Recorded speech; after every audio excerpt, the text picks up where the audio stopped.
Essentially, the way that the author describes this, Thor drops down and he is met by security officials there in Washington who naturally are a little disturbed by the fact that this man drops down claiming to be from Venus and, pulls a take me to your leader. And they do. They take him to Ike Eisenhower, who seems to yet again be at the very center of all of these stories of alleged contact. And rather than being concerned about potential hostilities, Eisenhower says, "Welcome." And he greets him warmly and says, "I have a good feeling about you, sir." And so they begin to talk, and Valiant Thor is asked, "Is there any way that you could prove to us, where you're from?"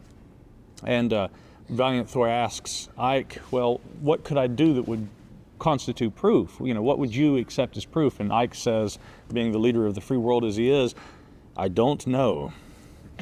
And so at that point, Thor kind of says, what if I took you back to my ship and I show you my spacecraft? Surely that would constitute proof.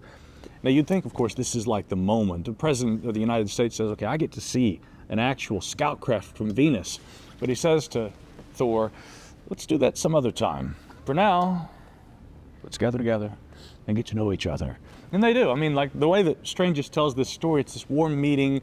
He's offered proof, but Ike says, let's just talk a little bit. Let's get to know each other. Stay with us for a while. We've in fact procured quarters for you, and that's exactly what happens. Valiant Thor hangs around for about 3 years. Now, presumably over those 3 years, the evidence that Ike would have needed is produced as Valiant Thor in his six-fingered hand and all of these other kinds of extraordinary capabilities he has, this mental prowess that's beyond any earthly genius. It's all revealed.